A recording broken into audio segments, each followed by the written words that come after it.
Coffee கொடு கோகிலா. இன்னும் கொஞ்ச நேரத்துல தாயம்மாவும் அவ மகளும் மகளோட புருஷனும் வந்துடுவாங்க. தினகரன் சொல்ல கணவனை சிரிப்போடு பார்த்தாள்.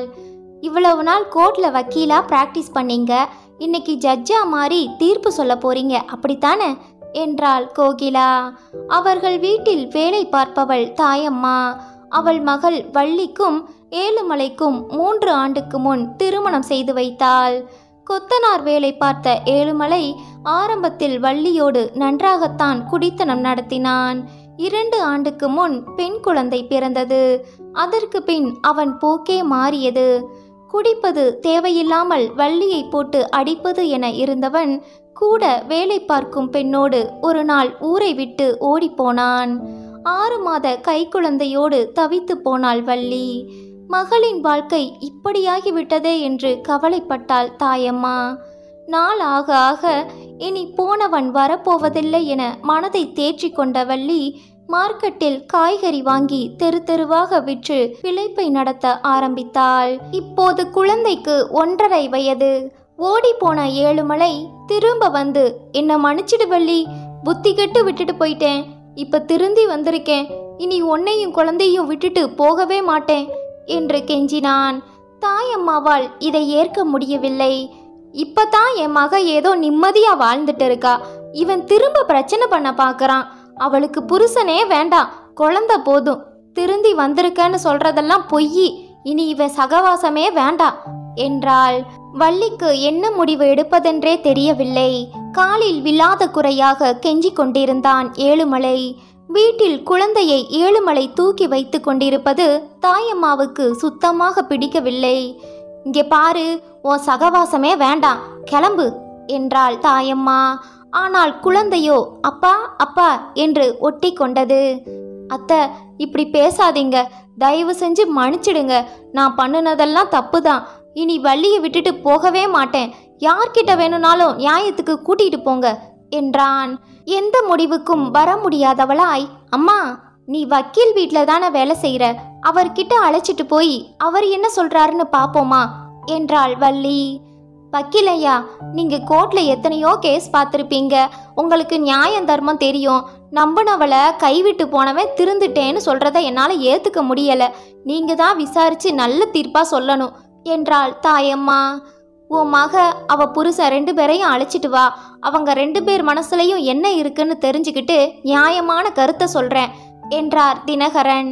வாசலில் பேச்சு சத்தம் கேட்க எட்டி பார்த்து, அவங்க வந்துட்டாங்க போல, தாயம்மா அழைச்சிட்டு வந்திருக்கா, எத்தனையோ டைவர்ஸ் கேஸ்ல ஆஜராகி இருப்பீங்க, பாவம் அந்த பொண்ணு, அவனை நல்லா விசாரிங்க, இப்பதான் ஏதோ அவளா பழப்பு நடத்தி வாழ்ந்துட்டு இருக்கா, இருக்கிற நிம்மதியை கெடுத்துட்டு போயிட போறான் தன் பங்கிற்கு சொன்னாள் கோகிலா. வெளியே வந்த வக்கீல் தினகரன் நாற்காலியில் உட்கார்ந்தபடியே, ஏன் நிக்கிறீங்க, அப்படி திண்ணையில உட்காருங்க என்றார். இருக்கட்டுங்கய்யா. தூங்கும் குழந்தையை தோளில் போட்டபடி பவ்யமாக நின்றான் ஏழுமலை. அவன் முகத்தை பார்த்ததும் உண்மையில் அடிபட்டு திருந்தி வந்திருக்கிறான் என நினைத்தபடி தாயம்மாவை பார்த்தார். ஐயா, 2 பேரும் உங்க முன்ன இருக்காங்க, என் பொண்ணு வாழ்க்கையை கேள்விக்குறியாக்கிட்டு போயிட்டான், இப்ப இவன் பேசுறத என்னால நம்ப முடியல, திரும்ப என் மக ஏமாந்து போயிடக்கூடாது என்றாள் தாயம்மா. நான் விசாரிக்கிறேன், நீ அமைதியா இரு என்றார். ஏழுமலை, கட்டுனவளை விட்டுட்டு இன்னொருத்தி பின்னால போயிட்டு இப்ப திருந்தி வந்திருக்கேன்னு சொல்றத அவங்களால நம்ப முடியல, 4 மாசம் நல்லவனா இருந்துட்டு திரும்ப போக மாட்டேன்னு என்ன நிச்சயம்? நம்ப சொல்லுங்கய்யா, வள்ளியை விட்டுட்டு போன பிறகுதான் எனக்கு அவ அருமை தெரிஞ்சுது, நான் என் பொண்டாட்டி மகளோட நல்லபடியா வாழணும், இனி ஒழுங்கா வேலைக்கு போய் என் குடும்பத்தை பாத்துக்கிறேன், இந்த ஒரு முறை மன்னிச்சு வள்ளியோட என்ன சேர்த்து வைங்கய்யா. வள்ளி, நீ என்ன சொல்ற என்றார் தினகரன். ஐயா, கட்டுனவ புருஷனுக்கு அடங்கி வாழணும்னு நினைச்சுதான் அவன் குடிச்சிட்டு என்னை போட்டு அடிச்சப்பையும் பொறுத்துக்கிட்டேன், ஆனா என்ன விட்டுட்டு இன்னொருத்தி மேல மோகம் கொண்டு அம்போன்னு விட்டுட்டு போனானே, இவனை என்னால மன்னிக்க முடியாதியா. ஒரு பொண்டாட்டியா எந்த பொண்ணுமே இப்படிப்பட்ட புருஷனை ஏத்துக்க மாட்டா. அவனை பார்த்தால் உண்மை சொல்பவனாகத்தான் தெரிகிறது. நம்ப மறுக்கும் வள்ளியை என்ன செய்ய முடியும்? மனதார மன்னித்து ஏற்றுக்கொண்டால்தான் இவனுடன் வாழ முடியும். இல்லாவிட்டால் இருவரையும் சேர்த்து வைத்து எந்த பிரயோஜனமும் இல்லை. சரி வள்ளி, அப்படின்னா இவனை மன்னிக்க முடியாது, இவனோட இனி வாழ முடியாதுன்னு சொல்ற, அப்படித்தானே என்றார் தினகரன். ஒரு பொண்டாட்டியா என் மனசுல உள்ளத சொன்னேயா. ஆனா அதோ அவன் தோல்ல தூங்குறாளே என் மகளோட தாயா, இப்ப சொல்றேன். அவனை நான் வேண்டாம்னு சொல்லிட்டா நான் புருஷன் இல்லாம வாழ்ந்துட முடியும். ஆனா மகளை அவன் அப்பன்கிட்ட இருந்து பிரிக்க எனக்கு உரிமை இல்லை. அவளுக்கு அம்மாவோட அன்பு பாசம் மட்டும் இல்ல, அப்பாவோட அரவணைப்பும் ஆதரவும் கிடைக்கணும்.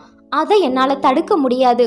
உண்மையிலேயே திருந்தனவனா இருந்தா என் மகளோட அப்பாவா ஏத்து அவனோட வாழ சம்மதிக்கிறேன். மகளை அவ அப்பா கிட்ட இருந்து பிரிச்ச பாவம் எனக்கு வேண்டாம். ஆனா ஒண்ணு, ஏழுமலை ஒரு நல்ல மருத்துவ பரிசோதனை செஞ்சதுக்கு அப்புறம் தான் சேர்ந்து வாழ்றத உறுதியா சொல்ல முடியும் என்றாள் வள்ளி. கண்கள் மலர நன்றியோடு வள்ளியை பார்த்தான். இது போது வள்ளி என்றான் ஏழுமலை. எனக்கு கூட இந்த மருத்துவ பரிசோதனை விவரங்கள் தோன்றவில்லையே என்று யோசித்து கொண்டிருந்த தினகரன், படிக்காத பெண்தான், எவ்வளவு தீர்க்கமாக யோசித்து பேசுகிறாள். படித்த பெண்கள் சுயநலத்துடன் பிள்ளைகளை பற்றி யோசிக்காமல் கோர்ட் படி ஏறி விவாகரத்து கேட்கும் இந்த காலத்தில் இவள் எடுத்த முடிவு பாராட்டப்பட வேண்டியதுதான். தாயம்மா, இதுக்கு நான் தீர்ப்பு சொல்ல வேண்டியதில்லை. உன் மகளே நல்ல முடிவா சொல்லிட்டா. தேவையில்லாம திருமண பந்தத்தை முறிக்க வேண்டாம். 2 பேரையும் முழு மனசோட சேர்த்து வை. அவங்க குழந்தையோட நல்லபடியா வாழட்டும் என்று கூறியபடியே மனதின் எண்ண அலைகள் அவருக்கு ஒன்றை நினைவூட்டியது. அதிகமாக வாதாடாவிட்டாலும் தன்னால் முதலாக சேர்ந்த தம்பதியினர் இவர்கள்தான் என்று நினைத்து கொண்டார் விவாகரத்து வக்கீல் தினகரன்.